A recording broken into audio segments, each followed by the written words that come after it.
clients facing genuine issues. Brought to you by the hypnotherapist demanded by celebrities, CEOs, and even royalty, Adam Cox. These recordings took place live from Adam's clinic in London's world-famous Harley Street. So, get yourself comfortable and enjoy today's episode of The Hypnotist.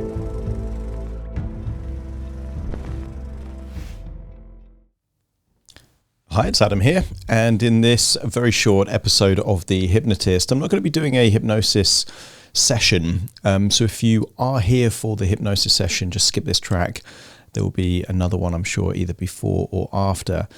This episode really focuses on the question, or more often the belief system that someone may have that they can't be hypnotized.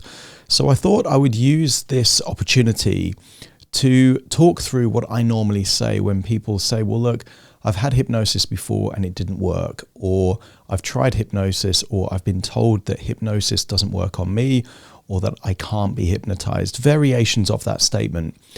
And what I tend to respond with that with is an analogy. And if you listen to my podcast, you probably notice that I have lots of metaphors, lots of analogies, because the beauty of an analogy or a metaphor is that it brings your experiences into the equation so things can make sense easier.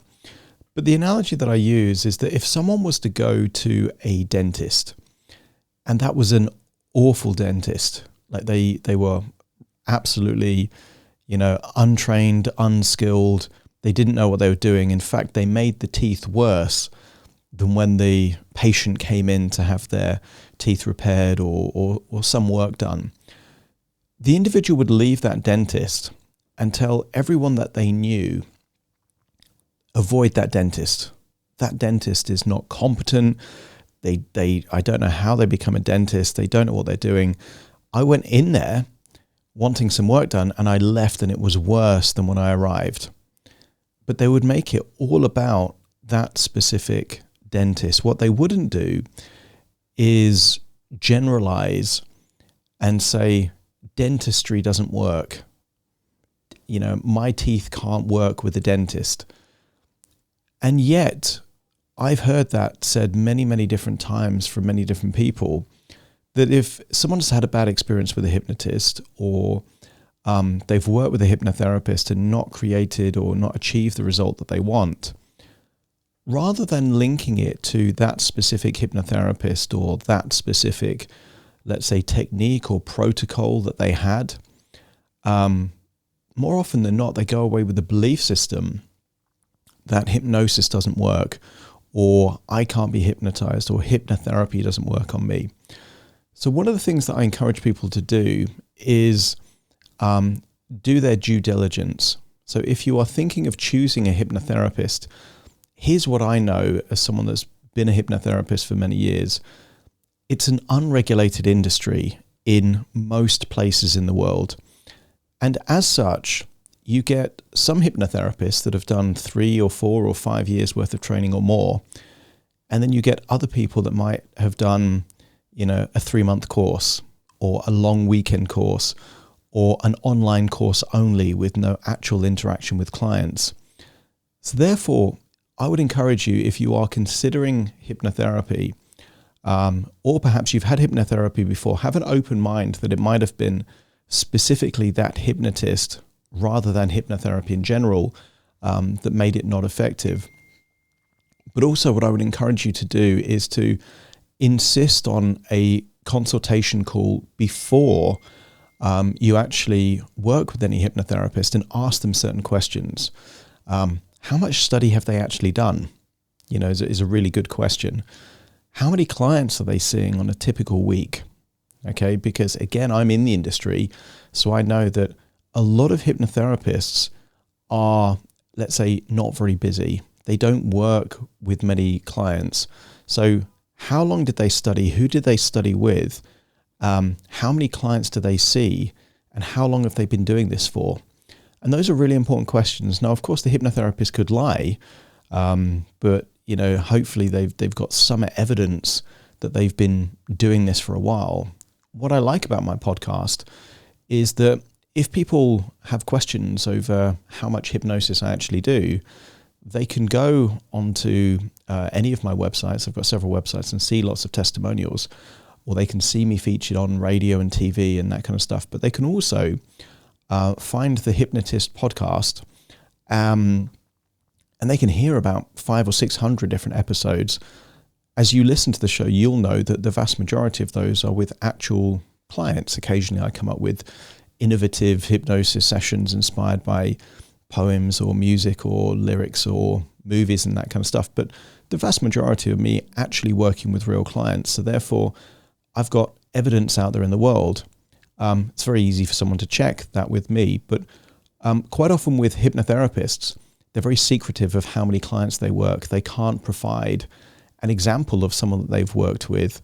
They have no case studies or testimonials. They have no reviews and things like that. So these are the kind of questions that you want to ask.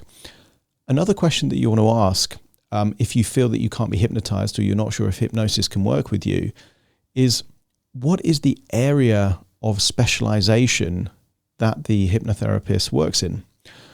What I tend to find is that a lot of hypnotherapists are generalists, and they tend to dabble in lots of different things.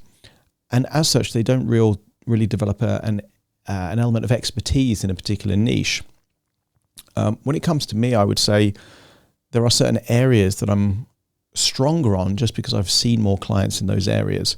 So weight loss, phobias, anxiety and addictions, and trauma. And quite often the reason I've worked with a lot of trauma, although it's not really something I say that I specialize in, is that a lot of addictions and anxiety come from a traumatic event. So just by a side effect almost of me working in these areas of addictions and anxiety has led me to work with a lot of people that had very traumatic past, and they want to help resolve that. So what do they specialize in? How many clients have they seen? These are the kind of questions. And also, what is their approach?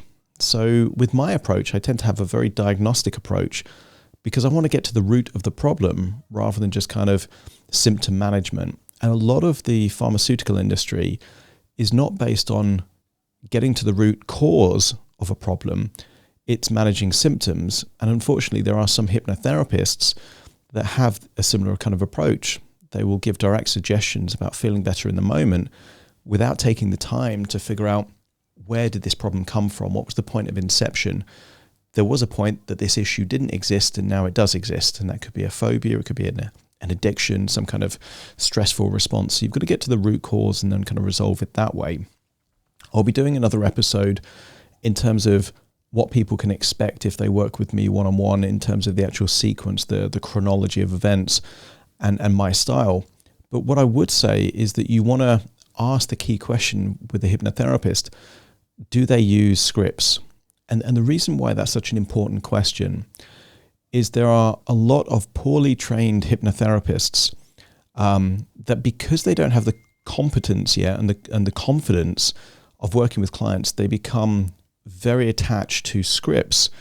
Not to say that scripts have no value. I think scripts are a little bit like stabilizers on a bike. You know, it's a good way of learning and kind of structuring certain things. The reason that scripts aren't very effective is that you need to calibrate. You need to pay attention to the client and the response from the client. So therefore, if your attention and your focus is on the script, it can't simultaneously be on the client. So do they have a diagnostic approach, and do they rely on scripts as a way of implementing? And the reason that all of this taps into this overall kind of sentiment of hypnosis doesn't work on me, or can I be hypnotized, is that, in my opinion, a lot of what people feel they've experienced, or what they call hypnosis, wasn't really hypnosis. It was probably a nice relaxing session, kind of relaxology, close your eyes, get all comfortable. Maybe they did progressive relaxation and said that different muscle parts are getting deeper and deeper relaxed, but they didn't actually have some kind of methodical approach to change. And because of that, what you experienced is not true hypnosis. It's more guided meditation. And the key difference between guided meditation and hypnosis is the strategic element of change, the ability to elicit an issue, future pace or identify a preferred state or outcome, and then use techniques to deliver that, and then also test it, future pace, or even better, take the client out into the very environment where they've had that situation to test their work. And because most people have experienced that something that isn't like that, they've not really experienced hypnotherapy. And then they go away and they say, hypnosis doesn't work. I've tried hypnosis, didn't work on me.